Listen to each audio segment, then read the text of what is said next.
The US President Donald Trump is trying to broker peace in Israel and Gaza, forge deep ties with the modern Arab world, and bring an end to the war in Russia and Ukraine. Yet his agenda has been embroiled, distracted, and repeatedly derailed by the so-called Epstein files, and by murky allegations that he was somehow connected to Epstein and had moved to block the release of documents that Trump once pledged to make public. Now, this controversy has begun to overshadow much of his agenda. It's also tearing apart the Republican Party, particularly the MAGA movement. After months of pressure, Trump finally reversed his decision on releasing the Epstein files. And today, the big news: Congress passed laws mandating their disclosure. These documents, held by the government relating to convicted sex offender Jeffrey Epstein, are meant to be politically explosive. As Trump resisted their release, speculation mounted that he had something to hide. Now, he insists this isn't true. He says it's Bill Clinton and other Democrats who have questions to answer. And here was the president today taking a question on this very point in the White House while he was sitting alongside Saudi Arabia Crown Prince Mohammed bin Salman. As far as the Epstein files is, I have nothing to do with Jeffrey Epstein. I threw him out of my club many years ago because I thought he was a sick pervert. But I guess I turned out to be right. But you know who does have? Bill Clinton, Larry Summers, who ran Harvard, was with him every single night, every single weekend. They lived together. They went to his island many times. I never did. Andrew Weissman, I hear. All these guys were friends of his. You don't even talk about those people.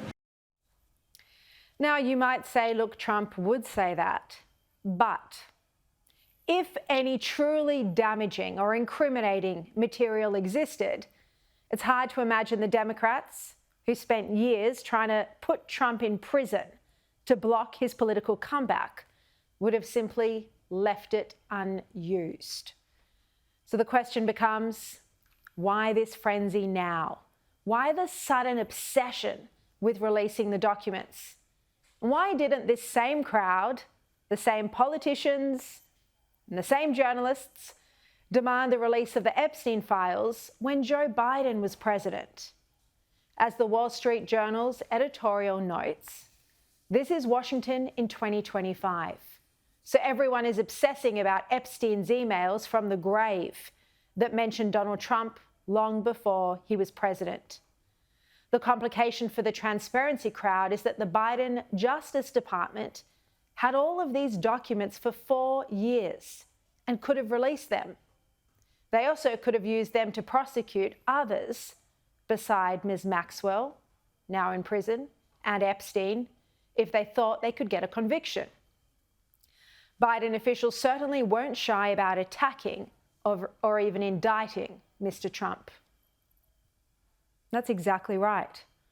And of course, the issue has exploded now because it's politically convenient for the left and for Trump's own rivals, now enemies.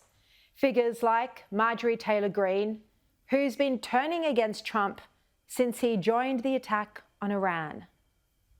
I was called a traitor by a man that I fought for 6 years for. And I gave him my loyalty for free. I won my first election without his endorsement, beating 8 men in a primary. And I've never owed him anything, but I fought for him for the policies and for America first.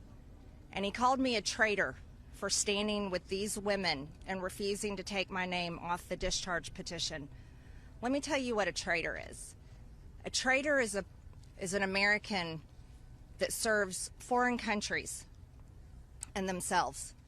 A patriot is an American that serves the United States of America and Americans like the women standing behind me.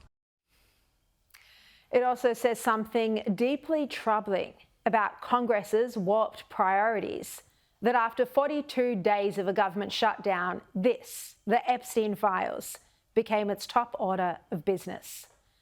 The files will likely have far-reaching consequences, and already we've seen that the impact of just the trove of emails, 20,000 emails released last week, are severe.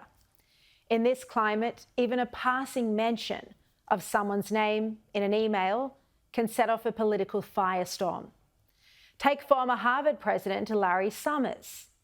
Now, from what is publicly known, and there could be more, but from what is in the public domain, he appears guilty of contemplating an extramarital affair with an adult woman and exchanging an email with Epstein.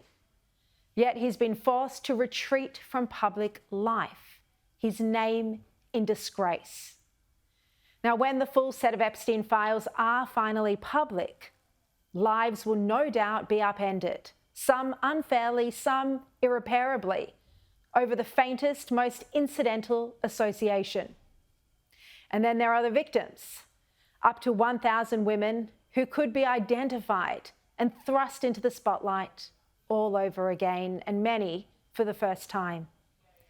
At the very least, though, this lingering distraction that has clouded Trump's first year of his second term may finally come to an end. But the fractures it's opened within the MAGA movement will be harder to repair, leaving Trump facing opponents who are now more emboldened than ever.